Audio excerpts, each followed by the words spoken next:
السلام عليكم ورحمة الله وبركاته حبايب قلبي مقاتلين الصف الثالث الإعدادي. أنا مستر أحمد خليفة، والنهاردة إن شاء الله معانا الجزء الأول من المراجعة بتاعتنا إن شاء الله. عندنا دلوقتي أول 3 دروس تاريخ، ولكن قبل ما أتكلم في أي حاجة أنت عارف هتعمل إيه. انزل دلوقتي اعمل لايك للفيديو واشترك في القناة وفعل الجرس عشان يوصل لك كل جديد. يلا بينا.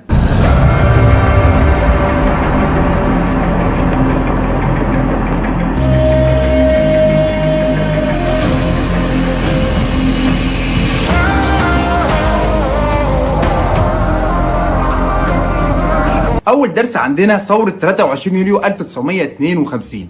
الثورة دي مين اللي عملها؟ عملها تنظيم اسمه الضباط الاحرار. ضباط الاحرار مين اللي عمل التنظيم دوت؟ جمال عبد الناصر. طيب هم عملوه ليه؟ عشان يقضوا على الاستعمار واعوانه، علشان يقضوا على الفساد. طيب الثورة دي ليها اهداف؟ ايوه ليها اهداف. ليها 3: القضاء على حاجة، و3 اقامة حاجة. 1 القضاء على الاستعمار واعوانه، 2 القضاء على الاقطاع، 3 القضاء على الاحتكار وسيطرة رأس المال على الحكم. طيب إقامة إيه بقى؟ 1 إقامة جيش وطني قوي، 2 إقامة عدالة اجتماعية، 3 إقامة حياة ديمقراطية سليمة. طب إيه اللي حصل في الثورة؟ بص يا باشا، في صباح يوم 23 يوليو 1952 اتحركوا الضباط الأحرار اللي عملهم جمال عبد الناصر، بدأوا إن هم يسيطروا على الأماكن المهمة في القاهرة.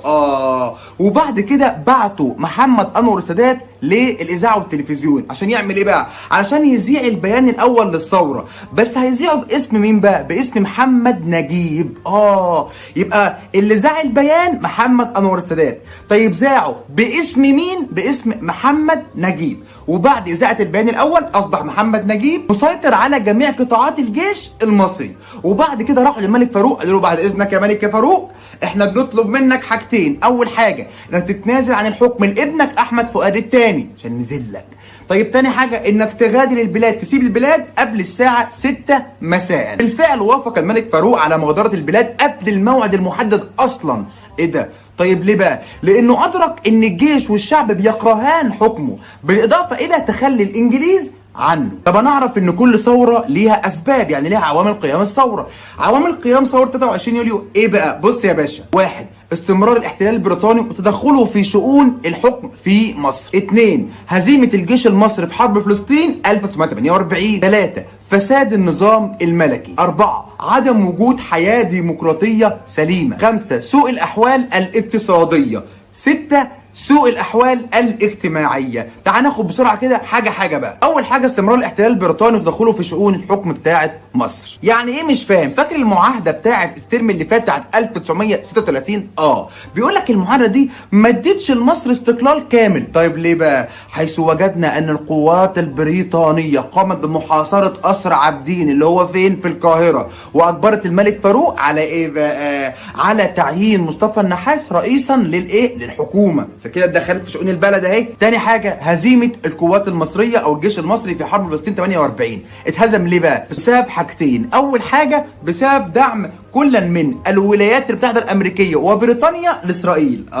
تاني حاجه عدم استعداد الجيش المصري او الجيش العربي عسكريا للحرب. 3 فساد النظام الملكي متمثل في ايه بقى؟ في استبداد الملك فاروق وصفقة الأسلحة الفاسدة. 4 عدم وجود حياة ديمقراطية سليمة متمثلة في ايه بقى؟ في صراع الأحزاب السياسية مع بعضها. يبقى بما تفسر عدم وجود حياة ديمقراطية في مصر قبل ثورة 23 يوليو. ليه بقى؟ بسبب صراع الأحزاب السياسية مع بعضها. وبعد كده سوء الأوضاع الاقتصادية. ليه بقى؟ جعلت معاهدة 1936 من مصر ميدانا للحرب العالمية الثانية، وبالتالي استنزاف موارد مصر المالية لبريطانيا، وده ادى لايه بقى؟ ادى الى ارهاق الاقتصاد المصري. ورقم 6 سوء الاوضاع الاجتماعية. بسبب ايه بقى؟ بسبب ظهور حاجة اسمها ظاهرة الاقطاع. اقطاع يعني ايه بقى؟ يعني سوء في توزيع ملكية الارض الزراعية. يعني واحد معاه 400 فدان وواحد تاني معهوش خالص، واللي معاه بيستبد اللي معهوش. وده ادى لايه بقى؟ ادى لانتشار ظاهرة الفقر والجهل والمرض. طيب ايه هي اراء المؤرخين؟ بص يا باشا، عندي نوعين من المؤرخين. النوع الاول بيقول لك والله ان الثوره دي يعني مهمه جدا. ليه بقى؟ لما تركته من اثار على اغلب الحركات التحرريه في الوطن العربي بشكل خاص وفي العالم كله. ازاي بقى؟ لما اسهم به قادة الثوره دي من تشكيل حركه عدم الانحياز وهي عدم الانضمام للكتله الشرقيه ولا للكتله الايه؟ الكتله الغربيه.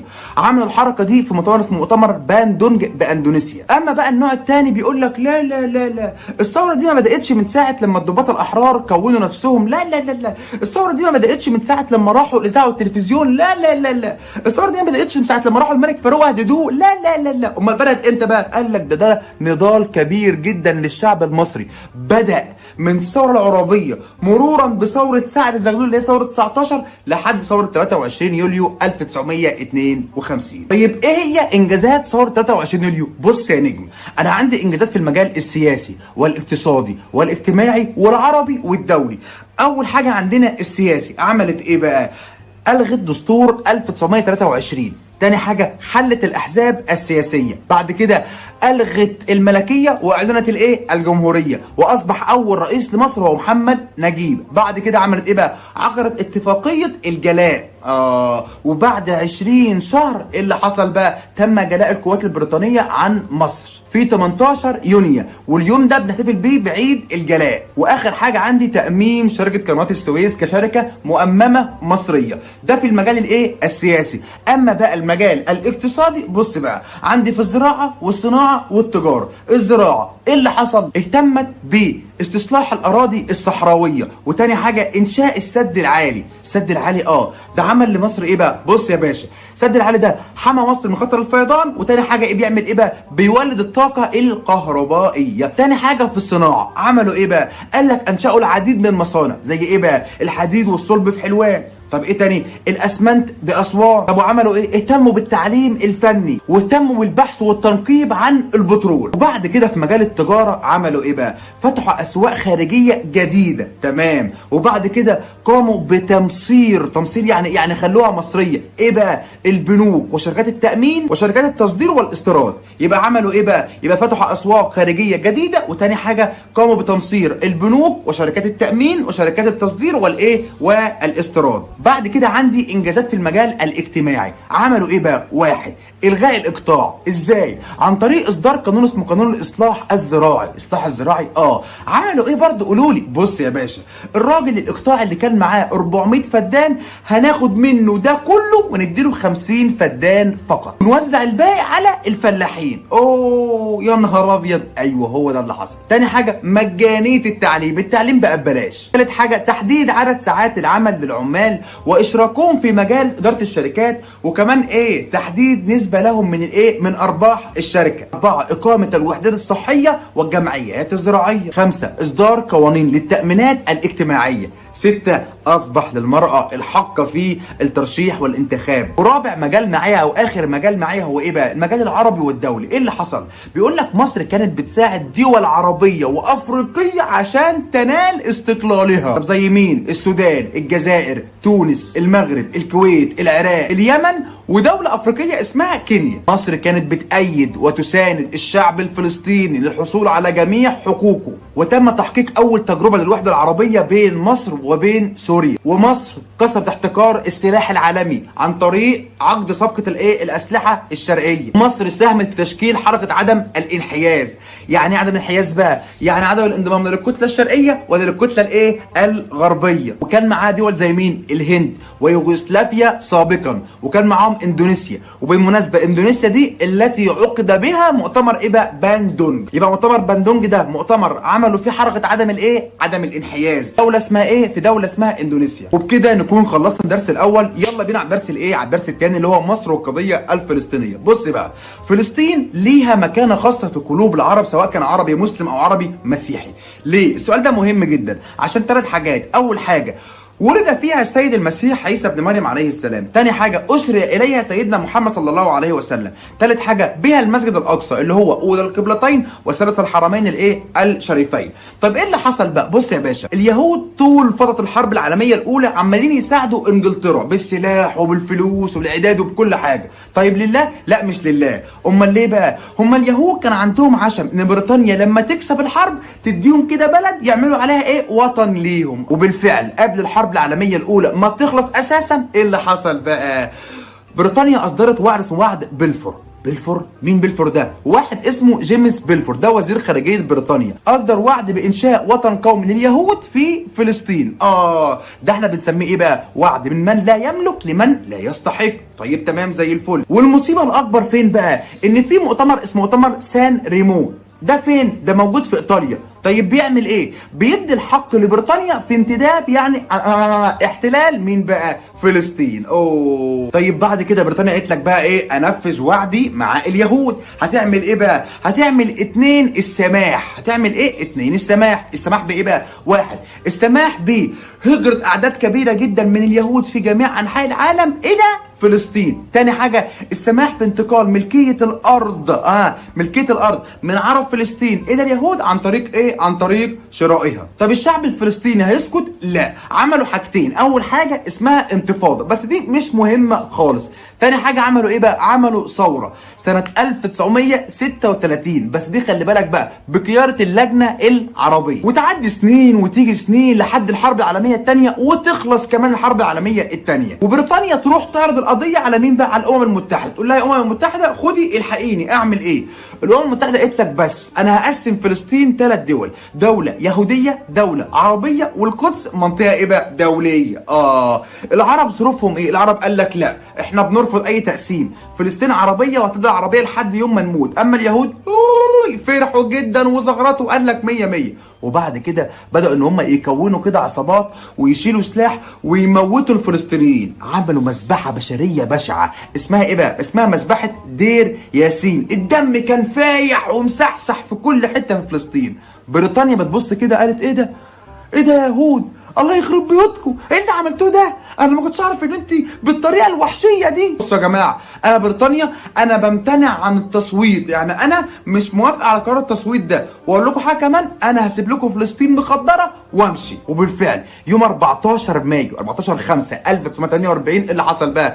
انسحبت القوات البريطانيه من فلسطين. اليوم اللي بعده يعني 15 مايو 15/5/1948 اعلن اليهود قيام دولة إسرائيل، واللي اعترف بيها حاجتين، أول حاجة الولايات المتحدة الأمريكية، وتاني حاجة الإيه بقى؟ الاتحاد السوفيتي سابقا. طيب إيه؟ خلصت؟ لا ما خلصتش، دي بدأت وحلوت، وبدأت سلسلة جامدة جدا من الحروب، أولهم حرب فلسطين 48 لحد حرب إيه؟ أكتوبر 73. تعال نشوف أول حاجة كده حرب فلسطين 48. إيه اللي حصل بقى؟ قال لك الجيوش العربية اتحركوا إلى فلسطين بعد إعلان اليهود قيام دولتهم اللي اسمها إيه؟ اسمها إسرائيل. طيب راحوا ليه بقى؟ عشان حاجتين، 1 انقاذ الشعب الفلسطيني من بطش اليهود، 2 اقامة حكومة وطنية او عربية على ارض فلسطين. طب ايه اللي حصل؟ قال لك افرح يا معلم، في البداية تمكنت القوات العربية من هزيمة اسرائيل، ولكن تدخلت الولايات المتحدة الامريكية واقترحت على مجلس الامن ان هو يعمل قرار بايه بقى؟ 1 وقف القتال بين الطرفين. تاني حاجة هيعمل ايه يا معلم بقى؟ تاني حاجة إقامة هدنة بين الطرفين لمدة 30 يوم التزم فيها الطرفين العربي والإسرائيلي على عدم جلب السلاح أو عدم جلب المحاربين أو تدريبات أو أيا كان حاجة زي كده. تمام. العرب التزموا بالهدنة، أما اليهود لا، لم يلتزموا بالهدنة وزودوا أسلحتهم وزودوا محاربينهم وي والكلام ده كله.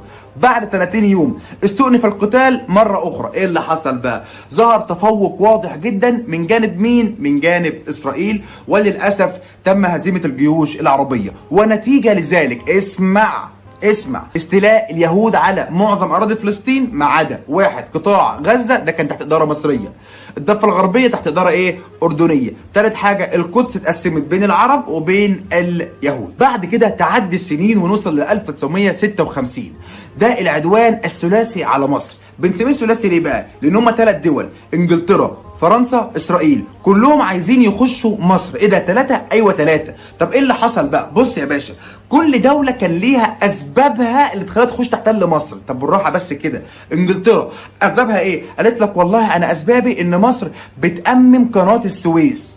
طب وانت مالك؟ قالت لك لا، ما هي كده بتضر بمصالح الاستعماريه، لما باجي امشي سفينه رايحه تحتل اي بلد ولا حاجه، مصر تقعد تقول لي رايحه فين وجايه منين، وانا ما احبش كده. تمام. سالنا فرنسا، يا فرنسا انت داخله مصر تعملي ايه؟ قالت لك والله دي مصر بتساعد او بتساند الحركات التحرريه في الجزائر، يعني عايزه تخلي الجزائر تاخد استقلالها.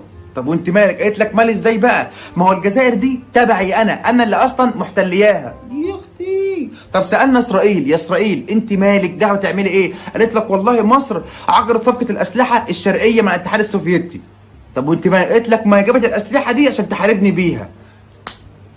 طيب تمام، ايه اللي حصل بقى؟ بص يا باشا، بريطانيا وفرنسا راحوا احتلوا بورسعيد. طيب تمام، اما اسرائيل توغلت فين بقى؟ في سيناء وفي قطاع غزه. ولكن يا معلم افرح وانبسط لان العدوان الثلاثي دوت فشل.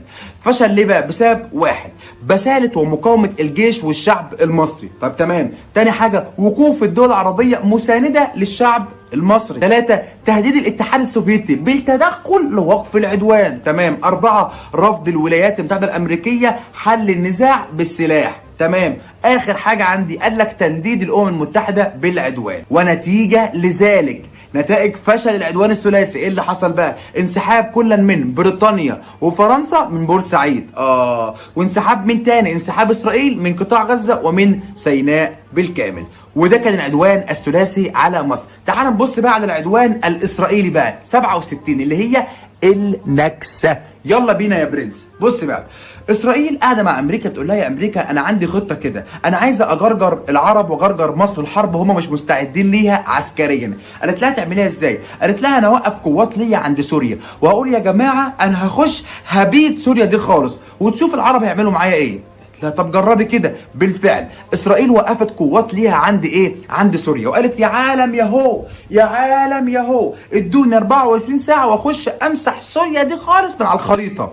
ايه اللي حصل بقى؟ مصر اتخذت حبه اجراءات كده زي ايه؟ 1 اعلنت وقوفها الى جانب سوريا تطبيقا لاتفاقيه الايه بقى؟ الدفاع المشترك. ثاني حاجه طلبت مصر من قوات الطوارئ ان هم ينسحبوا وغوروا 60 داهيه، مش هنعمل حاجه اسمها سلام. 3 بقى وركز في دي قوي، مصر احكمت الحصار الاقتصادي على اسرائيل عن طريق ايه بقى؟ اغلاق خليج الايه؟ العقبه. مصر احكمت الحصار الاقتصادي عن طريق ايه بقى؟ اغلاق خليج الايه؟ العقبه في وجه الملاحه الاسرائيليه. وبيقول لك ان في بعض الدول حاولوا ان هم يتدخلوا عشان يحلوا المشكله دي، ولكن اسرائيل في 5 يونيو 1967 عملت ايه بقى؟ دمرت المطارات المصريه، وبعد كده خدت 5 اماكن. اول حاجه خدتها سيناء بالكامل، تاني حاجة قطاع غزة، تالت حاجة القدس العربية، رابع حاجة الضفة الغربية لنهر الأردن، خامس حاجة هضبة الجولان بسوريا. طب احنا اتهزمنا ليه؟ ايه هي أسباب الجيوش العربية في العدوان ده؟ بص يا نجم، 1 التفوق العسكري من جانب اسرائيل وبالاخص في السلاح الجوي. 2 مساعدة الولايات المتحدة الامريكية وبعض الدول الاوروبية لاسرائيل عسكريا وسياسيا واقتصاديا. ايه تاني؟ 3 استخدام اسرائيل عنصر مفاجأة في تدمير المطارات المصرية، وكمان كان بيساعدها ايه بقى؟ وكالات تجسس امريكية صورت المطارات وراحت بعتها لاسرائيل. ورقم 4 او اخر حاجة نقص التدريبات ونقص السلاح العربي. وبعد كده مجلس الامن عمل قرار رقم 242 يعني 242 بيقول في ايه؟ 1 انهاء حالة الحرب بين الطرفين يعني بين العرب وبين اسرائيل. 2 حرية الملاحة في الممرات الدولية يعني يا مصر افتحي خليج العقبة. وبعد كده انسحاب اسرائيل الكامل من الاراضي التي احتلتها فين بقى؟ في 67. طيب ايه اللي حصل؟ العرب وافقوا على القرار ده وقال لك ماشي احنا موافقين، اما اسرائيل لم توافق على هذا القرار وقالت لك بقى مش هخرج واللي يعرف يخرجني يفرجني. وبعد كده دخلنا في مرحله اعاده بناء القوات المسلحه مرة أخرى. بناء القوات المسلحة مشي بمرحلتين، المرحلة الأولى اسمها الصمود والتصدي، والتانية اسمها إيه بقى؟ اسمها حرب الاستنزاف والمواجهة. حرب الإيه؟ الاستنزاف والمواجهة. طيب أول مرحلة حصل فيها إيه؟ المرحلة الأولى كان اسمها الصمود والتصدي، حصل فيها حاجتين. اول حاجه معركه راس العش. ايه المعركه دي بقى؟ بيقول لك اسرائيل حاولت ان هي تروح تحتل مدينه اسمها بور فؤاد، ولكن القوات المصريه راحت ضربها وراحت مرجعاها تاني. يبقى نجحت القوات المصريه في هزيمه اسرائيل عندما حاولت احتلال مدينه بور فؤاد. طيب تاني حاجه تدمير المدمره الاسرائيليه ايلات، واتدمرت عن طريق ايه بقى او بايه؟ بالصواريخ البحريه المصريه. طيب المرحله بقى الثانيه اللي هي اسمها ايه؟ حرب الاستنزاف والمواجهه. ايه اللي حصل؟ بص يا باشا، مصر بدات انها تبني حائط كده من الصواريخ. ليه بقى؟ لمنع اسرائيل اختراق الاجواء المصريه. طب تمام. تاني حاجه قال لك القصف المستمر، يعني الضرب المستمر من المدفعيه على خط بارليف، طخ طخ طخ طخ. ونتيجه لذلك ايه اللي حصل بقى؟ اتدخلت الولايات المتحده الامريكيه وقدمت مين بقى؟ وزير خارجيتها اللي هو اسمه روجرز. الراجل ده عمل حاجه اسمها مبادره روجرز. ليه بقى؟ لوقف اطلاق النار وحل النزاع سلميا. وبالمناسبه في حرب الاستنزاف استشهد فريق اول عبد المنعم رياض، اللي كان احد اعمده القوات المسلحه واللي كان الدراع اليمين لجمال عبد الناصر. وبعد كده يموت جمال عبد الناصر ويجي بعده مين بقى؟ الرئيس محمد انور السادات. وبكده نكون خلصنا الدرس بتاعنا الثاني اللي هو مصر والقضيه الفلسطينيه. يلا نروح بقى الدرس الثالث اللي هو ايه بقى؟ حرب اكتوبر. بص يا باشا، السؤال الاول بيجي لك يقول لك ايه؟ بما تفسر قيام او اندلاع حرب اكتوبر؟ اقول له ايه بقى؟ واحد، بسبب رفض اسرائيل كل نداءات السلام وعدم انسحابها من الاراضي التي احتلتها في 67. تاني حاجة يا معلم بقى، تصميم كل من مصر وسوريا على ايه؟ على ازالة اثار النكسة واستعادة او اعادة كل من شبه جزيرة سيناء لمصر وهضبة الجولان لسوريا. طيب تمام. الحرب دي عشان تقوم قال لك لازم نعد جبهتين، جبهة مصرية وجبهة عربية.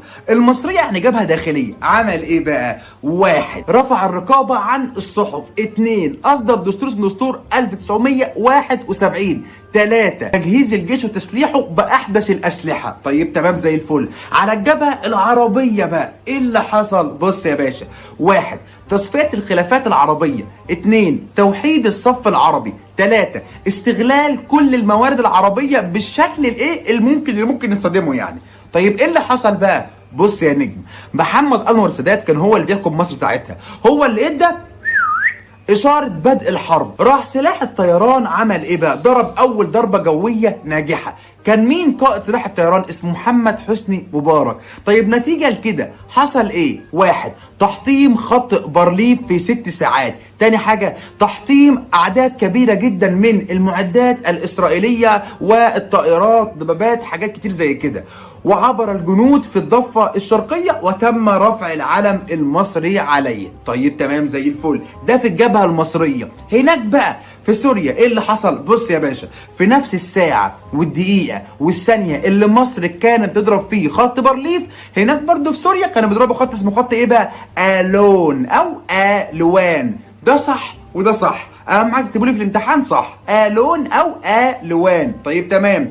سوريا دمرت خط آلون او ألوان. وبعد كده اسرائيل طلبت المساعده من مين؟ من امريكا. طلبت مساعده من امريكا ليه بقى؟ بسبب الخسائر الفادحه التي لحقت بالجيش الاسرائيلي من معدات وطائرات ومن جنود وحاجات زي كده. ايه اللي حصل بقى؟ امريكا هتسيبها؟ لا. قال لك والله امريكا كانت بتساعد اسرائيل بكل الانواع، بتساعدها عسكريا، بتساعدها ماديا، بتساعدها سياسيا كمان. عسكريا ايه اللي حصل بقى؟ بص يا باشا، امريكا عملت كده ايه؟ يعني جسر جو بينها وبين اسرائيل، تروح تودي لها البترول وتودي لها المعدات وترجع تاني. تاني حاجة، امريكا قدمت معلومات سرية عسكرية لمين بقى؟ لاسرائيل. اسرائيل استغلتها وعملت ثغرة اسمها ثغرة الدفرسوار. الدفرسوار. طيب ماديا قال لك امريكا ادت فلوس كتير جدا لاسرائيل. طيب سياسيا بقى ايه اللي حصل؟ امريكا طلبت من مجلس الامن ان هو يتدخل ويصدر قرار رقم 338 يقول في ايه بقى؟ وقف الحرب بين العرب وبين اسرائيل بدءا من يوم 22 اكتوبر 1973. وبعد كده بقى بدأت المفاوضات العربية والإسرائيلية. طيب الدول العربية كان دورها ايه في الحرب بقى؟ بص يا باشا، الدول العربية وقفت بجانب مصر وسوريا في حرب اكتوبر، وكانت بتساعدها برضو سياسيا وعسكريا وماديا. بص بقى، عسكريا وماليا هقول لك 3 دول تحفظهم بس، هي السعودية والجزائر والمغرب. كل اللي وقفوا جنب مصر وسوريا عسكريا وماليا. مين ومين بقى؟ السعودية، الجزائر والمغرب. سياسيا ايه اللي حصل بقى؟ بص يا باشا، اجتمع وزراء النفط العربي فين؟ في دولة اسمها الكويت، وخدوا كده بعض الاجراءات زي حاجتين. اول حاجة تخفيض انتاج او تقليل انتاج البترول. طيب تمام. تاني حاجة يعملوا ايه بقى؟ حظر الصادرات البترولية الى الدول التي تساعد او تساند اسرائيل، اللي هي منها الولايات المتحدة الامريكية، وبالاخص عندما طلب مين بقى؟ عندما طلب رئيس امريكا مساعدة مساعدة اسرائيل في الحرب. وبعد كده عندنا شخصيات مضيئة في حرب اكتوبر زي 3. اول واحد اسمه المشير احمد اسماعيل، الثاني اسمه الفريق سعد الدين الشاذلي، الثالث اسمه محمد عبد الغني الجمسي. تعال نشوف اول واحد كده عندنا اسمه المشير احمد اسماعيل. السؤال بيجي عليه ازاي؟ يقول لك يا معلم اكتب ما تشيل كل عباره او من هو ولا التنسيق والتخطيط بين الجبهتين المصريه والسوريه. مين بقى؟ المشير احمد اسماعيل. طيب برضو من هو؟ قاد خطه الخداع لصرف انظار اسرائيل عن الهجومات او التجهيزات المصريه. مين بقى؟ المشير احمد اسماعيل. طيب من هو؟ حصل على وسام نجمه سيناء العسكريه.